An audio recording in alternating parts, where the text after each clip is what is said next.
Hey friends, welcome back to the Mindset Podcast. I'm your host, Sally Allen, and I'm really frustrated right now because I already recorded this episode, but the microphone is so sensitive that I touched it and it went on mute. The bane of my existence. I have to pay attention. So looking at the screen is on. Okay, let's go. So today I want to talk about belonging, and belonging isn't loud, is rooted in biology. I want to share a little story with you. A few days ago, I was in Venmo paying someone. And right before I click off, I saw activities, other people activities. And so I started scrolling through and just checking out. I'm like, oh, I know these people. I know some of them. It was the charges, the payments were for basketball and girls' night out and drinks. And they were sharing fun emojis. And it was just, I was looking at it with curiosity. And I had this thought that ran through my mind. Why are all these public? No judgments, just a thought that ran through my mind. Because I've put mine private for years when I figure people can see my business and I don't want y'all to see my business. So I marked it on private. So me, being me, I went and I did a little research. So I want to share with you what I found in my research is that this had little to do with finances and more to do with human behavior. So first of all, most people never change a setting in Venmo. Venmo displays your transactions publicly unless you adjust it. And humans tend to stick with default because the brain loves ease. It's not really carelessness, it's just efficiency. Why change it? Venmo said it the way it is, that's fine. Second, I found out public payments increase visibility, not the loud kind. And this is the quiet kind that works in the subconscious mind. The quiet kind that says, I'm connected, I have people, I have friends, I'm part of something. It matters to people. Third, when a behavior is repeated, it's normalized. We stop questioning it. If everybody is sharing it, then it no longer feels like you're just sharing, it feels normal. I want to pause here for a moment and take this a little bit further into a leadership lesson. Leadership starts from the top, and I say this a lot. And whether it's good behavior or bad behavior, it's creating a culture. It could create a culture of toxicity or it could create a culture of safety. And that culture, that behavior over time compounds as it continues and it fosters the culture. So let's say if the leader disrespects the janitor, they don't know the name of the janitor, they don't know the name of the people in the mailroom, guess what? Their direct reports will not care to know that. I've seen it over and over again, how much their behavior drives the behavior of the rest of the business. If they don't care, then guess what? Their direct reports won't care. And that trickles down to the lower level of the business. Now, if you have a culture that's strong and a culture that's healthy, and this leader genuinely cares about people, genuinely cares about transparency, that's what other people will follow.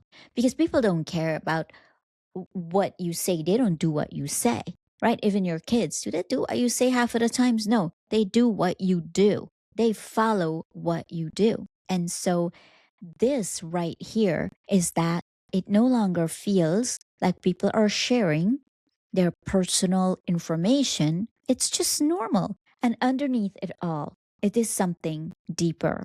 I'm coming back to my Venmo little research project that I did. Because us humans are wired for belonging and we are wired for connection. Neuroscience shows that social connection activate the same regions of the brain associated with safety and rewards. You see, belonging is not optional, it's biological. We all want to feel a sense of belonging. So the thing is, people are not oversharing because they want attention. No, they're sharing because they want connection. Why do you think we share in social media? I am building my business on social media, yes, because I am looking for people to see who I am and to connect with me, right? That's why we share. We used to put our photos in photo albums way back when, and we would share it with our friends and family. And now we're able to share the world with the world in a click, in an instant, in a click. We're able to share. We're looking for connections, people, like-minded people connecting with us. We're able to share our photos right away. We're able to share our lives right away. So I want you to know this though. There is a difference between healthy belonging and outsourced belonging. Yes, healthy belonging and outsourced belonging. You see, outsourced belonging looks like visibility without intimacy. It's being seen without being known.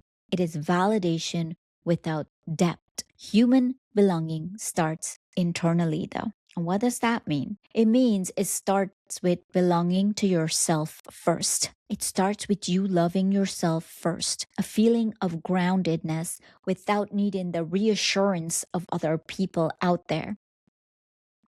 We've seen so many research about kids who's longing for the sense of connection. They're on the internet, they're in front of a screen, and they're longing for this connection out there. Whereas where they need the connection is in here, connecting with themselves, learning to love themselves before asking the world to do so. Now, this isn't something that's easy. It's choosing to connect with you. It's choosing to sit with you. It's choosing to be quiet with you. It's choosing to love you for your good, your bad, and your ugly. It's not as easy as it sounds. It takes a lot of work to love you. And if you're a leader out there and you can't love yourself and you don't understand how to have empathy for yourself and you don't understand how to have this grace for yourself, then how are you to have it for other people? Being kind to yourself. It allows you to be kind to other people. Valentine's Day is not just about couples and cards. It's a reminder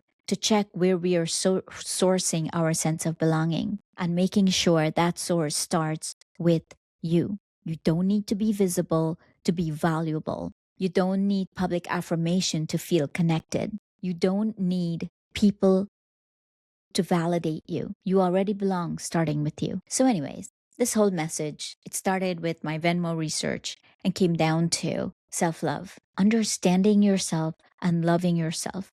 Because when you do that, you will become a healthy person and have more to give to other people. So if you find yourself opening up Venmo later, scrolling through the activities, no judgment here. Scroll responsibly, research purposes. And if this episode sparked any interest in you, remember to like, share, and download. And remember what I always say, if you change your mindset, you can change your life. Have an amazing day until I see you in the next episode.